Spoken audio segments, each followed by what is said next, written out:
Welcome back. This is the No Dice Gaming Showmatch series, guys. $1,000 in the prize pool for today. I believe it's first, second, and third that will get the cashola, if you will. But we'll talk about the format in a second. For now, spotting to the southern location on Polar Night. It's gonna be the Blue Zerg player, recently picked up by CM Storm. Give it up for Revival. And in the top position as the Red Terran, it is Liquid Taeja. So again, the format for this series might seem a little bit odd at first glance, guys. It kind of looks like a group stage, but not at the same time. Realistically, what this boils down to is just pretend this is the semifinals of like your average tournament, and that's where we're currently at. And the other quote-unquote semifinals will be played out by Puzzle and Dragon, and the winner of this and the winner of them will go at it, and there'll be a third place match too with the losers of each series. So what's nice is top 3 places are getting money from today, so there's a pretty good chance these guys walk away with a pocket full of cash. There we go. I don't know why that was so hard. Cash full of cash. A cash full of cash for first place, maybe, but the rest would just have a little pocket full of cash. I see what you did there. All right, Taeja's going to be going for another Reaper Expand. I think he's done this every single time besides that first game. Also not doing any Banshee follow-ups, although I think last game he was trying to. Just didn't turn out into a game where you could stick to what you wanted, you know? Yeah. Just small update because I'm going to be diligent about this because I done goofed with that mouthful. $500 for first place, $300 for second, and $200 for third. So there's no fourth place prize slot, but hey, that's a lot of money for like quote unquote even just coming third, like even losing, and I say that in air quotes because you still get more money than you would for like winning a weekly tournament, for example. Yeah, it's pretty nice. It's pretty nice.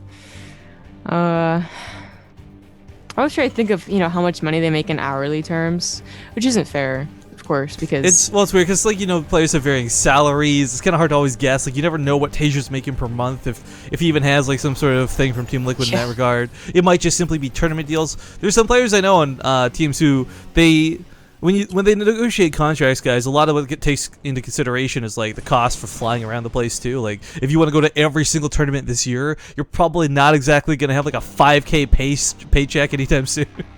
Yeah. Do you mind solo casting for like 5-10 minutes? You go do something. Oh yeah, sure. Take care of whatever you gotta do. Okay. All right, so Reaper is gonna come up to the base, and farewell Zombie Grub. She'll be back shortly. Now, Revival's not making those 6 links. Oh, there we go. 2 extra now being made from the natural. It's really key that Taeja sends his Reaper down here to scrap around instead of the main.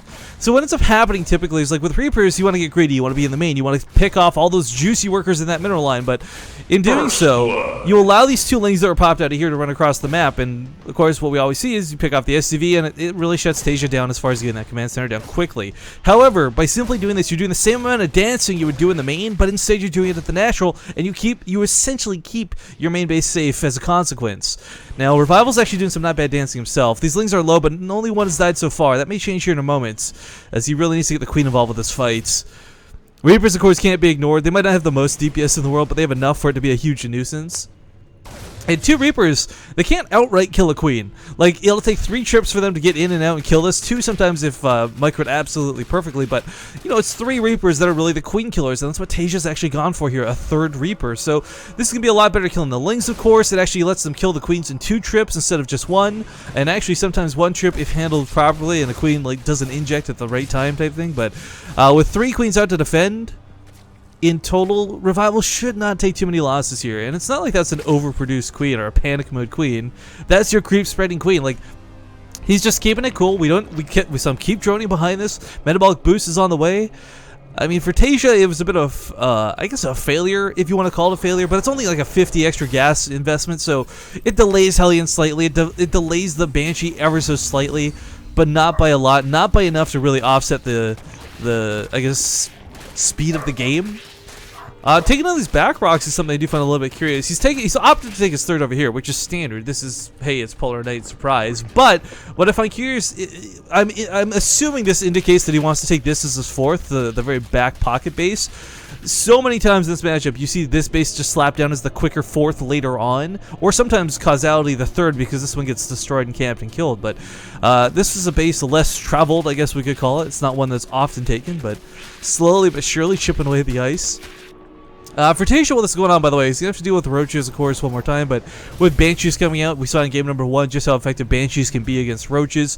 Hellions are, they're going to add a little bit, I guess, of splash damage to the roaches, which is always nice, but you never really want to fight roaches head-on with those Hellions. It actually looks to be not the plan for a quicker 4th by any means, but in fact, the Baneling Nest being slapped down, and a lot of Lings produced, and no more drones. It's going to be 3 bases Roach Baneling bust once more.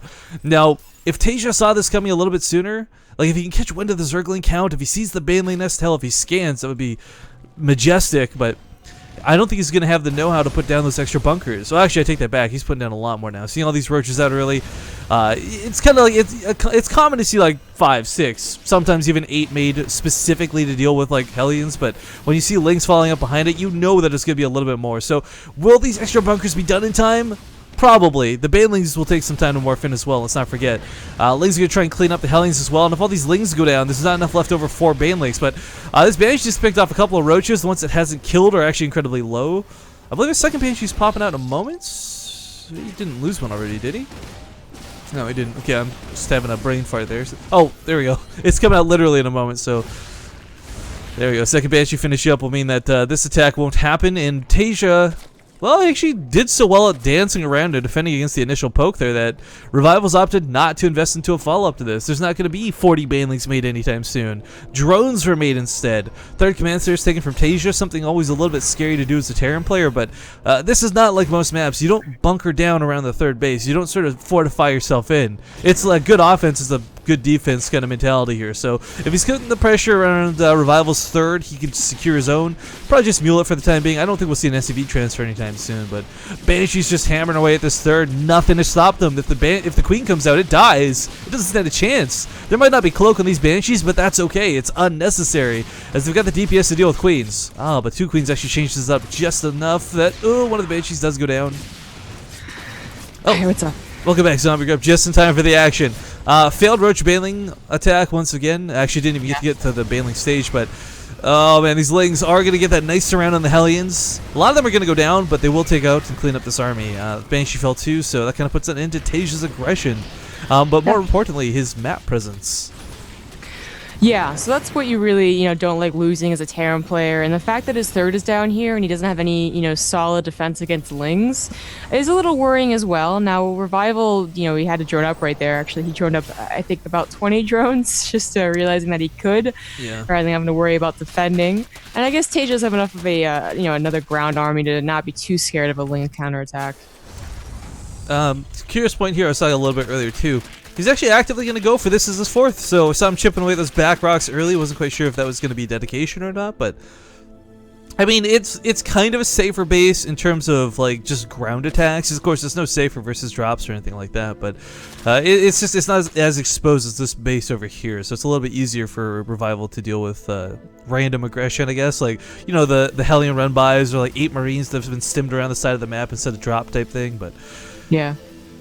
It's definitely, I feel like it's a good map choice for Revival for any Zerg player, honestly, because of that base. If you can get to that stage, which I guess Revival is technically going to do, but not at the best, not in the best position.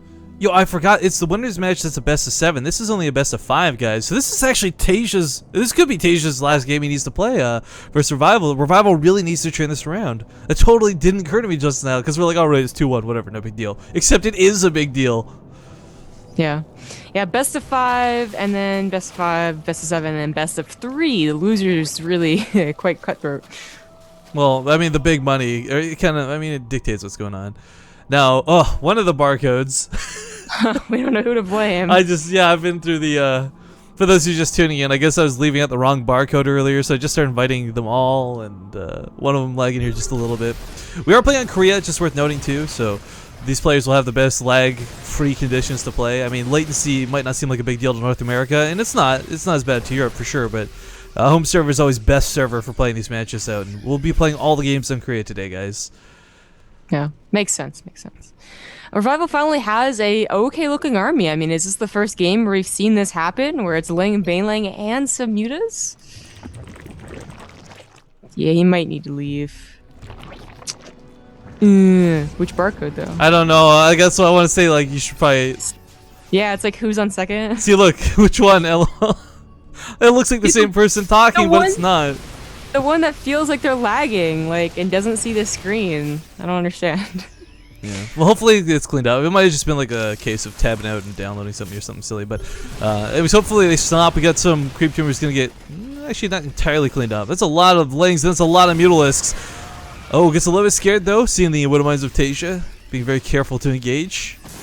Not many Baneling. Oh, actually, yeah. He's got a fair count. He's got 13 more on the way. But, you know, it's odd, again, that those upgrade differences. Like, you normally expect Revival to be on 2-2 by now, but it's Taeja that's coming up on 2-2, while Revival's only got level 2 Carapace on the way, not even investing in level 2 melee weapons. Oh yeah, that's a mistake. He's gonna run in now, though. Let's see how well of an engagement he can take. Widow Mines are burrowed. Oh, nice connections. Any shots off. Oh, there we finally go. But he takes out a lot of the Marines, which is key with those Banelings. So now the Mutalisk can actually come in and just reign supreme. One of these medevacs will go down with most of the units inside of it. The second one may just fall as well without medevacs. No healing for Stimmed Army. That's going to be really hard to recover from fights. And Taeja looking in a lot of trouble here, at least around his third. He should be able to hold this with reinforcements, I think. But, man, this is still a huge amount of Mutalisks to deal with. Yeah, the SCVs actually did not go down, but he was going to GG anyways. Just too overwhelmed. He was going to get into the production line, and yeah. It's difficult to actually hold on that map when that happens. It seems like such a good idea, and then you get rolled over, and it's suddenly a straight shoot for the Mutalisk to your natural, or to your third, to your production. And that's what really hurts a Terran. For sure. This will make the last map possible Yansu then, guys. So we'll go to the ace match. I'm cool with that. Means we get more Taeja games. Big